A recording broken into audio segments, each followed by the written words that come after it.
पढ़ने जा रहे हैं शिक्षा और दर्शन शास्त्र के बारे में, यानी कि दर्शन शास्त्र। आइए जानते हैं इसमें क्या क्या पढ़ेंगे। इसमें हम योगा वगैरह, गांधी, टैगोर, जाकिर के गिजू भाई के बारे में, और रूशो और पेस्टालोजी, डेवी वाद, आदर्शवाद, जो भी सारे वाद है, यानी कि basically philosophical aspect of education पढ़ेंगे, जिसमें हम सिक्स सिस्टम के बारे में पढ़ेंगे, वाद के बारे में, आदर्शवाद, भौतिकवाद, प्रकृतिवाद, सब आ जाएंगे।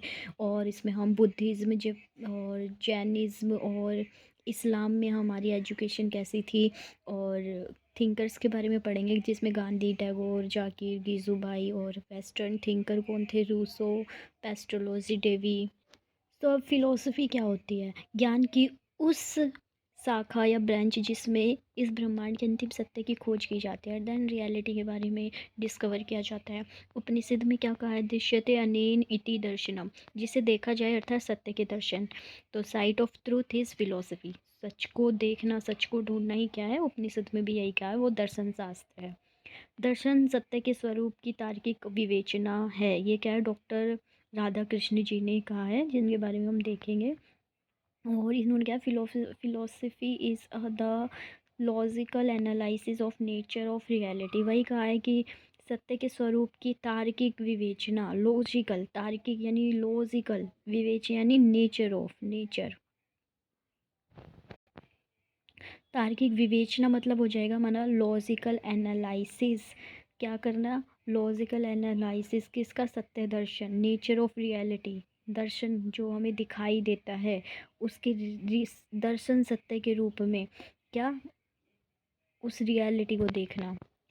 तो वो हमने इंडियन थिंकर्स देखे। अब दर्शन के पाश्चात्य संप्रत्यय यानी कि वेस्टर्न ने क्या क्या कहा है? तो दो ग्रीक शब्दों से मिलकर बना है फिलोसफी, जो हमारे फिलोसफी और सोफिया, जिसमें फिलोस का अर्थ है लव एंड सोफिया मतलब विजडम, विवेक, ज्ञान, आपकी नॉलेज। तो विवेक से प्रेम हमारा क्या कहलाएगा? फिलोसफी कहलाएगा। तो प्लेटो ने क्या, पदार्थों के सनातन स्वरूप का ज्ञान प्राप्त करना ही दर्शन है। Philosophy aim at the knowledge and internal nature of things, यानी कि जो मौजूद है उसका ही नॉलेज लेना।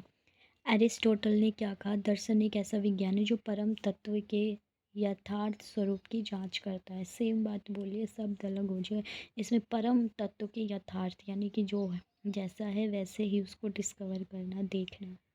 And this is important question. Plato in his book Republic, Plato ने एक बुक रखी जिसका नाम था रिपब्लिक। उन्होंने उसमें क्या कहा? ही वो हैज़ यानी कि फिलोसोफर के बारे में, ही वो has a taste for every sort of knowledge and वो is curious to learn and is nature satisfy may be just turn as philosopher, कि जो सीखता रहे, उसकी मतलब कभी भी ना रुकना, सीखते रहना, कभी भी ऐसे सेटिस्फाइड ना हो कि हाँ मैंने सीख लिया, हमेशा जानने का इच्छुक हो, नॉलेज लेने के लिए इच्छुक हो, उसको दार्शनिक कहा जाता है। फिलोसफी एज एनालिसिस, विश्लेषण के रूप में दर्शन शास्त्र। एनालिसिस यानी तोड़कर सोचना, तोड़कर समझना। तो इन पर बात किस किस ने की है? हमारी जॉन लॉक्स ने की है,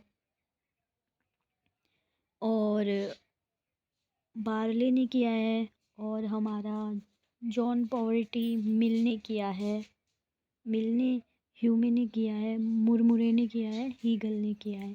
इन्होंने क्या किया? Examine concept such as mind, truth and cause, इनके मस्तिष्क, सत्य, कारण, इन सब चीज़ों की अवधारणाओं का परीक्षण किया। जो मस्तिष्क है उसका सत्य क्या है, क्या कारण है। लाइक इसमें an object conveys different meaning under different concept, एक वस्तु विभिन्न शब्दों में विभिन्न अर्थ रखती है। लाइक कहीं पर जल है, बहुत इम्पोर्टेंट है, उनको अगर वो कम मात्रा उपलब्ध है तो वो बहुत ऐसे बचा बचा कर करेंगे। बट यहीं पर खाने का एग्जाम्पल लेते हैं, खाना किसी को नहीं मिल रहा है तो वो थोड़ा थोड़ा खा रहे हैं, कभी कभी भूखे पेट खा रहे हैं कि आगे काम आएगा। वही शादियों में, यहाँ पर जहाँ पे भरपूर मात्रा में शादियों में बर्बाद भी किया जाता है। तो ये है वर्तमान में दर्शन के विश्लेषणात्मक उपागम में प्रभावी है, उपागम के विश्व में प्रभावी है। इसमें क्या, फिलोसफी एज सिंथेसिस, एनालाइज में हम तोड़ के समझते हैं, सिंथेसिस संश्लेषण में सबको एक साथ जोड़ कर समझना। तो synthesize all knowledge and man's total experience क्या होता है, सभी ज्ञान और मन से संपूर्ण सभी चीज़ों को जोड़ कर देखना समझना। पहले के दार्शनिक द्वारा अपनाया गया, जो एक बुद्धिमान मनुष्य होने का दावा नहीं करते थे परंतु ज्ञान से प्रेम करने वाले मानते थे। यानी कि पहले के जो दार्शनिक थे, फिलोसफी, वो क्या कहते थे कि हम कोई ऐसे वाइस मैन नहीं है, हम बस इस सीखने में, विजडम से, नॉलेज को लेने में लव करते हैं, उससे लवर्स हैं हम उसके, इसलिए तो वो सब चीज़ों को देखकर समझते थे। और क्या कहते हैं, दार्शनिक मूलभूत समस्याओं का व्यापक एवं तर्कसंगत उत्तर की निरंतर खोज द्वारा मानव के अस्तित्व का यह अर्थ प्रदान करना है। यानी कि जो हमारी व्यापक और तर्क सांघिक है, यानी कि overall comprehensive and constant answer जो होते हैं, जो सबके लिए होते हैं, सबके भले के लिए होते हैं, मानव के अस्तित्व के उसमें होते हैं, उनको माना जाता है। तो संपूर्ण अनुभव का संश्लेषण, ये बात किस में आती है, सिंथेसिस में आती है। एक वस्तु विभिन्न संदर्भों में विभिन्न अर्थ देती है, ये बात किसने कही, एनालिसिस ने कही, विश्लेषण वालों ने कही, और ये संश्लेषण वालों ने। पुराने दार्शनिक हमारे जो किसकी बात करते हैं, सिंथेसिस की बात करते हैं, संपूर्ण अनुभवों को देखना समझना। आज के दार्शनिक मोस्टली किसको देखते हैं, एनालिसिस, विश्लेषण वो देखते हैं, विभिन्न अर्थ देते हैं, जो जिसका पॉइंट ऑफ व्यू है वो देता है एक वस्तु के संदर्भ में। और एक ये भी है कि philosophy is the process of philosophization, दर्शन शास्त्र दार्शीकरण की प्रक्रिया है। दर्शन शास्त्र का केवल अध्ययन और ज्ञान की दार्शनिक का प्रक्रिया नहीं है, दर्शन के विचार और अनुभूति है। यानी कि चीज़ों को रट कर समय बढ़ लिया कि इसने ये बोला था, ये डेफिनेशन दिया था, बस इसको याद कर लिया, कुछ करना, रट्टाफिकेशन नहीं है, बल्कि उसको हमने पढ़ा और उससे हमारी क्या समझ बनी, हमारे क्या विचार है, हमारी क्या अनुभूति है, रुचि उसमें, फीलिंग्स हैं, हम क्या उससे हमें क्या अनुभव मिल रहा है, हम क्या बता सकते हैं, वो क्या है, फिलोसफी है। इसी को क्या कहेंगे, दार्शनिकरण। दार्शनिकरण क्या है, सिर्फ ज्ञान और वो रटना नहीं है, बस फील करना है, समझना, अंडरस्टैंडिंग बिठानी है। एक और डेफिनेशन क्या कहती है, the process and step that we adopt for creating new knowledge, experimentations, process of inquiry, agreeing और disagreeing with the facts etc can the said as philosophization. यानी कि दर्शनीकरण, नवीन ज्ञान की रचना, प्रयोग, जांच की प्रक्रिया, तथ्यों के स्वयं सहमति और असहमति आदि अपनाई गई जाने वाली प्रक्रिया या कारणों को दार्शनिकरण कहा जाता है। अब हमारा चित्र के फ्लो चार्ट के समय समझते हैं। तो एक बच्चा है, वो चीज़ों को रीड है और फिलोसफर्स है के बारे में जानना, तो एक छोटी बात हो गई, सिर्फ रीड किया और फिलोसोफर की ये इसने बोला, ये इसने थ्योरी दी है, वो इसने ये लाइन बोली है, छोटी बात हो गई। पर दार्शनिकीकरण क्या है, to think and to feel. First thing, दो चीज़ें आती है, सोचना और महसूस करना। और तो सोचेंगे और महसूस करेंगे, इस प्रक्रिया में हम क्या करेंगे, आगे जाके नवीन ज्ञान की रचना करेंगे और स्टैंड लेंगे, पॉजिटिव नेगेटिव होगा तो बताएंगे और प्रयोग करेंगे इसका, जो भी होगा। देन जांच की प्रक्रिया, उसको जांचेंगे भी, मूल्यांकन भी करेंगे। तो फिलॉसफी से क्या क्या होता है, ये क्या है,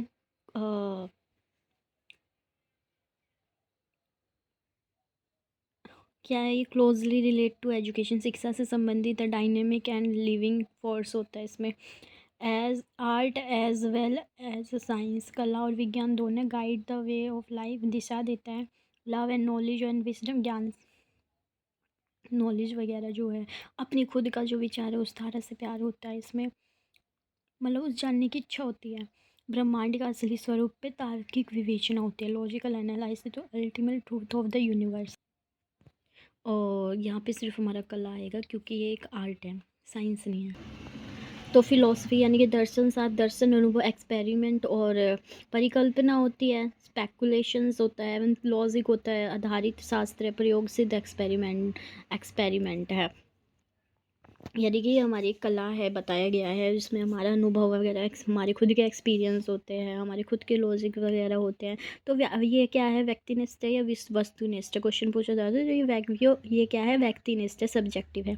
इन्हीं में से भी पूछा जाता है कि दर्शनात्मक है या निश्चयात्मक है। कोई भी कुछ भी निश्चय नहीं है, निर्देशात्मक है, ये डायरेक्टिव है। यानी कि टीचर कैसा होना चाहिए, रोल मॉडल होना चाहिए, तभी बच्चे उससे सीख पाएंगे, निर्देश को फॉलो करेंगे।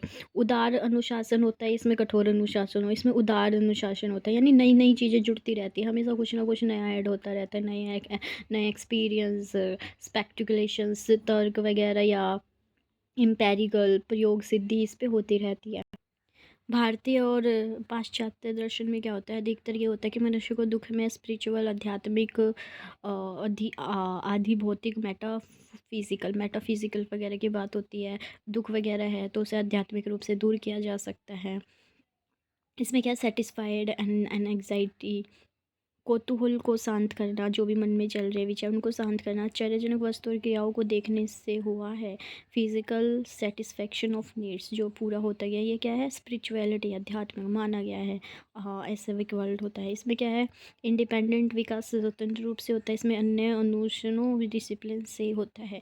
यानी कि यहाँ पे तो हमारे खुद की नॉलेज वगैरह होती है भारत में, यहाँ पे वो देखते हैं, एक्सपेरिमेंट करते हैं, फिर उसके बाद रिजल्ट वगैरह निकाल के कि इसमें से मानव शास्त्र, समाज शास्त्र, राजनीतिक शास्त्र की सब चीज़ों को देखा जाता है इसमें।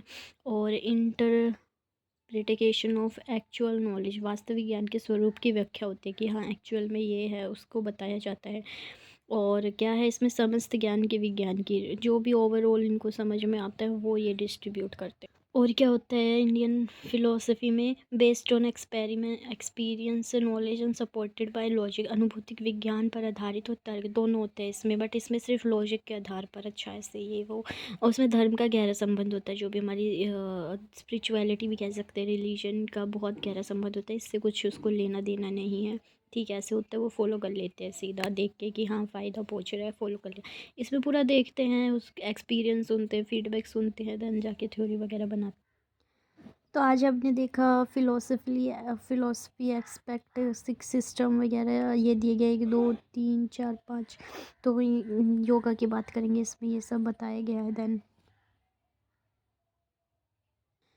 फिर क्या बताया गया है कि हमारी जो फिलोसफी होती है वो क्या होती है, उपनिषद में क्या गया है, और डॉक्टर राधा कृष्ण जी ने क्या कहा है। फिर पाश्चात्य, ये इंडियन थी, और फिर पाश्चात्य में किस किसने क्या बात कही है, प्लेटो ने अरिस्टोटल को कहा गया है किन शब्दों से मिलकर बना है। फिर हमने देखा कि ये इंपॉर्टेंट क्वेश्चन, प्लेटो ने कौन सी बुक लिखी है, रिपब्लिक, उसमें को क्या बोला है उसने। देन हमारा फ़िलोसफी एज एनालिसिस, विश्लेषण के रूप में हमारी फ़िलोसफी के बारे में किसने बात की है। और सिंथेसिस यानी संश्लेषण के रूप में क्या बोला गया है, ये चीज़ों को देखा। देन संश्लेषण का हम देखते हुए नीचे आते हैं, उसमें हमने प्रोसेस ऑफ फिलोसफलाइजेशन, दर्शनीकरण क्या होता है, पहले बताया गया कि दर्शन शास्त्र क्या है, दार्शनिकरण की प्रक्रिया है। तो अब वो दार्शनिकरण क्या होता है, इसमें कौन कौन सी चीज़ आती है, उसको हमने थोड़ा सा फिर वो पिक्चर वाले उसमें देखा, छोटी बात है बड़ी बात, उसमें हमने वो देखते हुए उससे क्या एक्सपेरिमेंट वगैरह होते हैं। देन हम देखते हैं कि जो हमारी फ़िलोसफी होती है उसमें कौन कौन क्या क्या चीज़ें आती है, कौन कौन से बेनिफिट वगैरह भी कह सकते हैं, क्या क्या हमें आगे देखने को मिलता है। देन हम मेरे फ़िलोसफी यानी कि एक नई दिखाते हैं कि क्वेश्चन पूछा जाता है, दर्शन शास्त्र आधारित होती है, परिकल्पना, अनुभव, रुचि, स्पेक्टिकुलम और लॉजिक पर। और ये क्या है, प्रयोग सिद्ध विज्ञान नहीं है, प्रायोगिक वगैरह नहीं है। इसमें क्या है, वस्तुनिष्ठ, सब्जेक्टिव, ये सब्जेक्टिव है और डायरेक्टिव है, और लिबरल डिसिप्लिन होता है, उदाहरण नई चीज़ें जुड़ती रहती है। फिर हमने भारतीय दर्शन और पाश्चात्य दर्शन के बारे में देखा। Thank you.